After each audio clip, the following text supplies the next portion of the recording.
I'd now like to welcome our benefactors and hosts for tonight, and just two of the most incredible people, Janine Yass and Jeff Yass.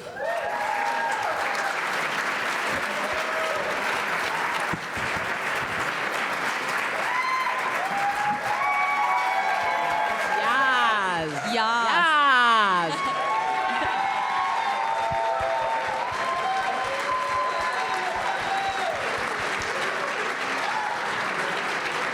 And for those still unclear on the pronunciation, I like to think Yass, Queen. Exactly. That's how you say it. So thank you both for being here. I'm thrilled to be speaking with both of you. Janine, we've gotten to talk before, but Jeff, this is our first time. I want to ask you, and this is a big question because your careers, your impact, the legacy you're building here spans so much, but you've been in this space for 25 years. You've donated $40 million to education efforts and to innovation. Just remarkable. What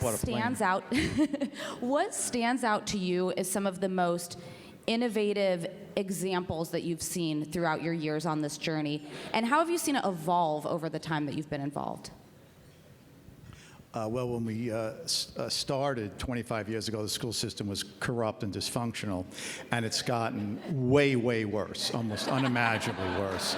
So 25 years ago at a conference with Milton Friedman, I asked him, what should I do if you have philanthropic money? He said, school choice. The school system is horrible. We can do it for half the price, and we can do it better. So if I had philanthropic money, that's what I would do. And he did. He started the Milton Friedman Foundation that was for school choice.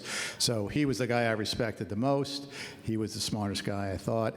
And as a gambler, I go with the smartest guy. And he was the smartest guy. So I was betting with him.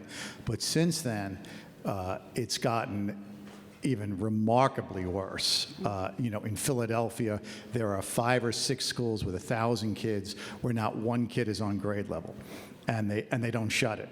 So it's like, well, that's a bad system. And if the market took care of it, there's no way that those schools wouldn't be shut. So what our plan is over what the aha moment for me was kind of when I realized that the amount of money spent on schools since 1998 has doubled in real terms, with inflation, and the results are worse. So we could divide the money that we spend on schools, like in New York City, which is a city around here, I believe, they spend $40,000 per kid on school, $40,000. I mean, it's astounding. Over the course of 13 years, that's $520,000, and half the kids in New York City or more can't read and write, and 20% of them don't even show up anymore. They've just given up. If we divided that 40,000, didn't cut spending, didn't raise taxes, didn't do anything, just gave the parent a $20,000 voucher. Go to the school of your choice. You can go to a Catholic school for way less than that, a private school or a charter school, and put the $20,000 in the bank account for the kid. When they graduate at 19 years old, they'll have $350,000. So if you had $300,000, I grew up in the Bronx. If you're growing up in a bad neighborhood in the Bronx, and you have $300,000 when you graduate, you're not going to join a gang. You're not going to be hopeless. You're not going to be despair. You are looking forward to your life. You can't wait to get that 300 grand. You can start a business. You can go to college. You can buy a house. And that could be done if we just had the political will to do it. There's no extra spending, there's no extra taxes, there's just getting rid of the fraud and the waste and the corruption that the teachers union have imposed on these kids for the last 30 or 40 years. And ending poverty would be really cool. It's a nice side good, bonus. Yeah. So that's what motivates us. Well, and Janine, I want to ask you, because what I love about the Yass Prize movement and family is you have such a personal, close connection to so many of past award recipients and semifinalists.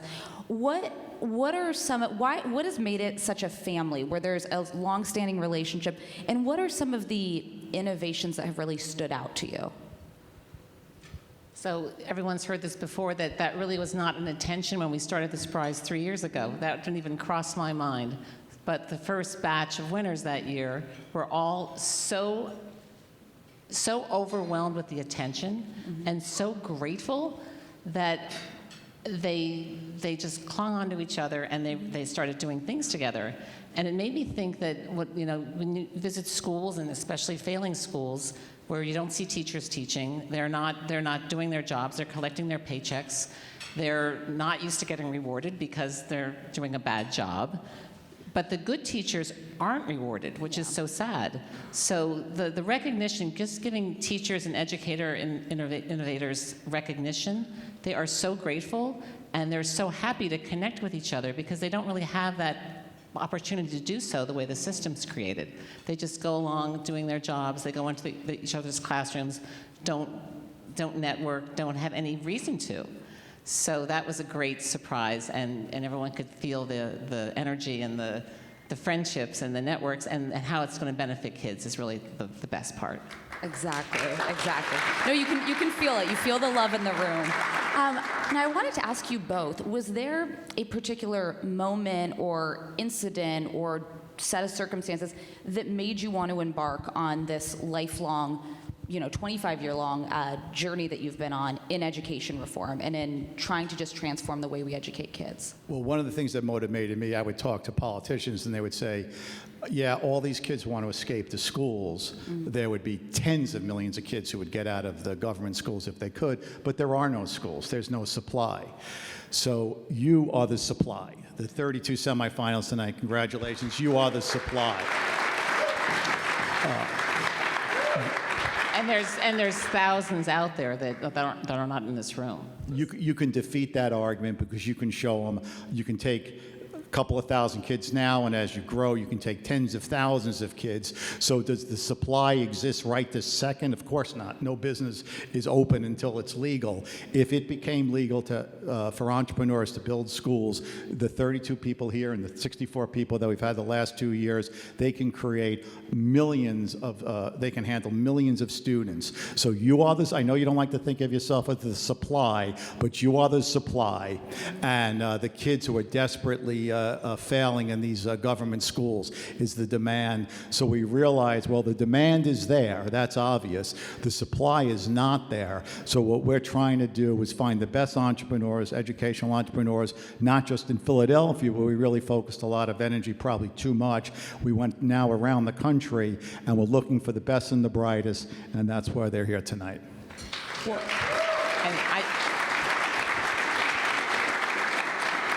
and my personal answer to that question is I found this as a calling when I realized as a mother, after my 4 children were set aside in great schools that I shopped around for, which we all do for our children, they were in great schools, I befriended David Hardy, who's here in the room tonight. Our boys were together at a private school on the main line.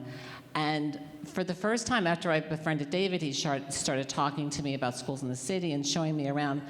I think when I realized how I took for granted that choice that most families don't have. And when you visit the schools and see the parents' faces and you know that they know, and I said to Meek Mill, they're called pipelines to prisons. The parents say that. They know their kids are going to dropout factories. And that's accepted, and that there's no sense of urgency to solve this problem, I just felt that it was a calling. Very much so. And to Jeff's point, that number in New York of $40,000 a year, that could pay for one of the most elite educations in the city, but we instead fund the system rather than the students. And it's just something you guys are doing so much work to disrupt. I want to ask, because this is a room full of people from all different walks of life, different ideological backgrounds, across the political spectrum, who understand this common, important factor of just getting our kids the best educations that they can get. How do we break through this as a partisan issue and just communicate that it is deeply important for all people from all walks of life? I see Jeff laughing, can't wait. I know what he's going to say. All right, well, I don't want to get political because I'm not that kind of person. But the problem is 100% the Democrats. So you have, let's take Philadelphia, where they spend $26,000 a kid, okay? And if you can give them each $13,000 to go to the school of their choice and put the $13,000 in their bank, in their bank accounts, the Democrats will oppose that with every ounce of their strength, because they know any freedom for these kids and the education, the system that they control will collapse. There's 4 million people in the teachers union. They fund the Democratic Party. They control the Democratic Party. They are the problem. This solution is so obvious. It's so trivial. Just divide the money in half and the kids aren't poor anymore and they can go to a better school. How could this exist? It could only exist. And I don't want to be political. It could only exist because there's an evil political actor out there. And you may like the Democrats for some of the other stuff they do, but they are the cause of this problem. And, the Yass Prize, we're trying to help entrepreneurs, but in my other life, I'm trying to help politicians who can defeat these people to get it going. Because when you look back and you think how trivially obvious the solution is, why doesn't it happen? The only reason is because there's political opposition. And the hypocrisy. So I hope I wasn't too political there. Never for me. And the hypocrisy there too, when all you have to do is ask any mayor in the urban cities, or the governors and presidents, where do they send their children? And they can never answer. It's the public school system that they make sure everyone else attends so they could get the votes. Well, and Janine, I love this analogy that you use about, when you're on a sports team, if you keep losing with the team as it is, you're going to change strategy, you're going to change the approach, and that's very much what you're trying to do with the Yass Prize, just thinking outside of the box, these wonderful stories that we've already heard tonight. What are you most excited about for the future in the work that you're doing? And on the flip side, I'd ask, what are you most concerned about? Well, I'm most excited about is that we have been so bottled up by a government monopoly for all our lives. I went to PS 96 in the Bronx. I went to public schools my whole life. You can't even imagine how great school could be, how much fun it could be, and how interesting it can be, and how inexpensive it could be if we allowed the market to handle it. Since none of us have ever lived through a free market in education, you really can't even imagine it. And I think if it actually happened, the joy and the freedom of our children would just be beyond our current imaginations. And I'm just hoping that in 20 or 30 years, they look back on this time and say, you didn't allow education freedom. There were political operatives who prevented that. That's like looking back and thinking in 1850, how did you allow slavery? How did something so disgusting exist? And that's what I'm hoping, that we can look back on the school system that we currently have now in the future, and we're just embarrassed that we ever were part of such a system. But the good news is the joy will be incredible. And I do think we have a teacher shortage in this country, and there are so many great educators who are walking away from the field, and I think due in large part to the fact that we have failing schools because the systems are failing them. Teachers want to teach, students want to learn, but there's so much getting in the way of being able to do their job in the most competitive and innovative way. What are you most looking forward to in the future with the Yass Prize and your efforts underway? So today we had some great panels at Forbes on Fifth, and one theme that was repeated often was how especially our finalists are teaching to their students how they want to learn, and taking advantage of all the technology that's out there now. I know with our 4 children and my nieces and nephews, and even kids I poll when I go to schools, I'll say, how do you like school? Oftentimes the answer is, I hate school. I had a bad day today. They're not taking cues from the kids, and now people that are up for our award are changing things. They're personalizing their approach to each child, so they're excited about learning, and hopefully the education will be able to catch up with all the great technology that's out there to teach, because that is how children do want to learn. Wonderfully said. I think that's how a free market in education would serve the children. Right? You come to the Hilton Hotel, they're very nice. Everyone's very nice to me. They give me wine and food. They're wonderful people. You're a kid. You're not treated like a customer. You're a slave. If you step out of line, you go to prison. You know, it's like if you're a truant, you're not treated like a customer. If there was private education, those kids would be treated like a customer, and those children, forget being better educated, forget having more money, they would be happy because they're treated like a customer, not like a slave. And it's personalized. The teachers pay attention to if the student is struggling in a certain area or they may have a learning challenge. We're just now getting up to speed on that. How many people in my generation, they weren't diagnosed with dyslexia. They were told, you know, you just need to be held back, you need to stay back. But when the educators are involved in listening to the students, it can work so much better. I don't want to take much more of your time. I'm so grateful to both of you, as is everyone in this room. Thank you for what you are doing. Jeff Yass, Janine Yass, and we're very excited to announce the winner soon. Thank you, Alyssa.